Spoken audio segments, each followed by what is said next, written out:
नमस्ते साथियों, स्वागत है आप सभी का हमारे YouTube चैनल में। और फिर से एक बार धन्यवाद देना चाहूँगा आप सभी का। आपने अपना कीमती समय निकाल के हमें सपोर्ट किया, लाइक एंड सब्सक्राइब किया, उसके लिए बहुत बहुत शुक्रिया, आभार आपका। इस वीडियो में हम लोग डिस्कस करेंगे कि प्राइवेट गन जो निजी बंदूक होता है उसका लाइसेंस आपको कैसे मिलेगा। इसके बारे में एक दो हमारे पास रिक्वेस्ट आया था, तो वो मैं आपको प्रोसेस बताऊंगा। थोड़ा सा प्रोसेस लेंदी है, इसलिए हो सकता है कि हमें वीडियो को इस इन्फॉर्मेशन को दो पार्ट में आपके साथ शेयर करना पड़ेगा।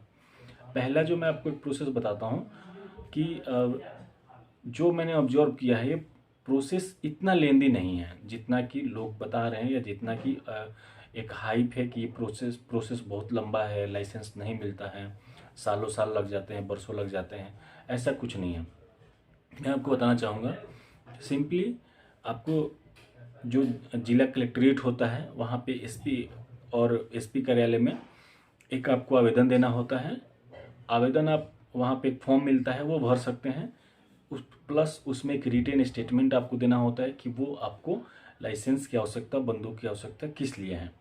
देन कुछ चीज़ें रिक्वायर्ड होती हैं, जैसे आपका उसमें एक आपका रेसिडेंस प्रूफ, वो नॉर्मल जैसे किसी भी गवर्नमेंट पर्पस के लिए, किसी भी सरकारी काम के लिए, प्राइवेट काम के लिए, जैसे हम एक अपना रेसिडेंस प्रूफ या आईडी कार्ड और आधार कार्ड वगैरह जो हम देते हैं वो हमें रिक्वायर होगा। उसमें हमें रेसिडेंस प्रूफ में देना होगा अपने घर का, कुछ भी आप दे सकते हैं। आप अपने बिजली का बिल दे सकते हैं, और कुछ पानी का बिल है, या आपकी ज़मीन जायदाद से रिलेटेड कोई डॉक्यूमेंट्स है जहाँ पे आप रह रहे हैं, तो वो आप दे सकते हैं। और अपनी पहचान के लिए आपको अपना Aadhaar card, passport, voter ID card, या इस सरकारी अगर आप सेवा में हैं तो उससे संबंधित कोई भी आपका आईडी कार्ड है तो वो दे सकते हैं।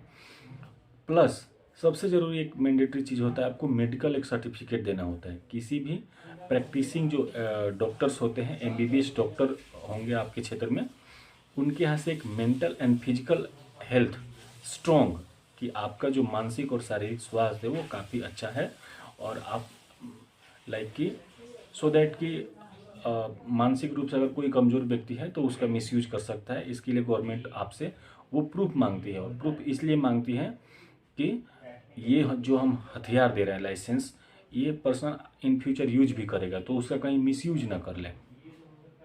इसलिए हाईली क्वालिफाइड जो प्रैक्टिसिंग डॉक्टर होते हैं उनके पास एमबीबीएस की डिग्री होनी चाहिए, और उस डॉक्टर से आपको लिखवा के देना होता है कि आप मेंटली और फिजिकली बिल्कुल फिट हैं, आप हथियार रख सकते हैं, और आपको मतलब पूर्णतः आपको ज्ञान है कि इस बंदूक का, इस हथियार जो आपको मिला है, इसको आपको कहाँ प्रयोग करना है, कैसे प्रयोग करना है, सेल्फ डिफेंस में, अटैकिंग में कैसे आपको प्रयोग करना है।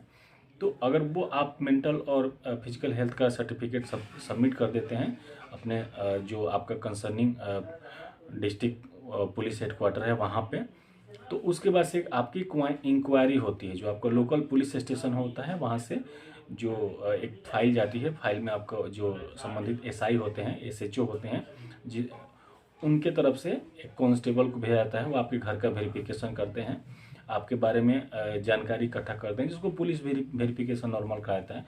वो पुलिस वेरिफिकेशन होगा, उसमें कोई अगर ठीक ठाक रिपोर्ट आती है तो जैसे वो सबमिट कर देगा, कांस्टेबल रैंक के आदमी जाते हैं, पुलिस ऑफिसर, वो अब फिर अपने सीनियर को सबमिट करते हैं। फिर वो एक ना सीनियर लेवल पे, और जैसे दरोगा लेवल पे या डीएसपी लेवल से कोई एक अधिकारी, इंस्पेक्टर रैंक का, वो जाते हैं, वो पुनः एक बार आपकी इंक्वायरी करते हैं, फिर उसको सबमिट करते हैं। और जब पुलिस के लेवल से इंक्वायरी फुलफिल हो जाती है तो जो डीएम होते हैं, ये फाइनल जो आपको देने का पावर है लाइसेंस को, फाइनली जो जो आपको इशू कर सकता है, वो पावर डिस्ट्रिक्ट मजिस्ट्रेट को दी गई है। तो डिस्ट्रिक्ट मजिस्ट्रेट जब आपकी जो वेरिफिकेशन है उसमें चेक कर लेते हैं कि आपका जो रेसिडेंस प्रूफ, आईडी कार्ड वगैरह सब सही है, आपका मेंटल और फिजिकल हेल्थ सही है, और जो आपने नीड बताया है कि आपको इस चीज़ के लिए रिक्वायर्ड है कि मुझे ये चीज़ चाहिए, मतलब इस चीज़ से मुझे अपने हेल्थ के लिए या अपने जो हमारा जान है मेरे, उसके लिए खतरा है, तो अगर उस पर सेटिस्फाइड होते हैं तो वो आपको इशू कर देते हैं। प्लस एक चीज़ और है कि वो देखते हैं कि आपके ऊपर कोई गवर्नमेंट की तरफ से, कोई गवर्नमेंट बैंक से कोई लोन ना हो, कोई देनदारी ना हो, इस तरीके की चीज़ें हैं वो भी उसमें चेक की जाती हैं। उसके बाद से जब डीएम आपको इशू कर देते हैं वो लाइसेंस, फिर उस लाइसेंस को आप खरीदते हैं। मतलब आपको तो पहले लाइसेंस दिया जाता है, उस लाइसेंस के बेस पे आप सरकार के द्वारा जो चिन्हित या मान्यता प्राप्त जो वेपन सेलर जो दुकानें हैं जहाँ से हथियार बेचे जाते हैं, जैसे गोली हुआ, बंदूक हुआ, और उसमें प्रिस्क्राइब रहता है, आपको बताना रहता है कि आपको किस टाइप का हथियार रिक्वायरमेंट है, उसकी क्या क्वालिटी है, क्या साइज़ है। तो वो वैसा हथियार आप खरीदते हैं। खरीद के आपको डायरेक्ट घर नहीं लेके जाना होता है, आपको अपने संबंधित थाने में ले जाना होता है, वहाँ पे दिखाना होता है, नोट करवाना होता है। इन केस अगर आपने गोली खरीदी हुई तो गोली का ब्यौरा देना होता है कि आप 5-10 कितनी गोलियां खरीद के ले आए हैं, और कुछ सेफ रखना होता है। और आपको एक एफिडेविट भी देना होता है कि गवर्नमेंट जब चाहे तब ये बंदूक आपसे वापस जमा करवा सकती है। इसके अलावा जब भी इलेक्शन आएंगे, चुनाव आएंगे, या कोई भी ऐसा इमरजेंसी सिचुएशन आएगा जब गवर्नमेंट को लगे, जो हमारा डिस्ट्रिक्ट एडमिनिस्ट्रेशन है, पुलिस प्रशासन को लगे कि हथियार आपके लिए रिक्वायर्ड नहीं है, आपके पास रखना उचित नहीं है, इसको जमा करवाना है थाने में, तो वो आपको एक नोटिस भेजेंगे कांस्टेबल के थ्रू, और उस समय आपको इस हथियार को ले जाकर अपने नज़दीकी थाने में जमा करना होता है। इस पार्ट में और हथियार से संबंधित इतना ही जानकारी।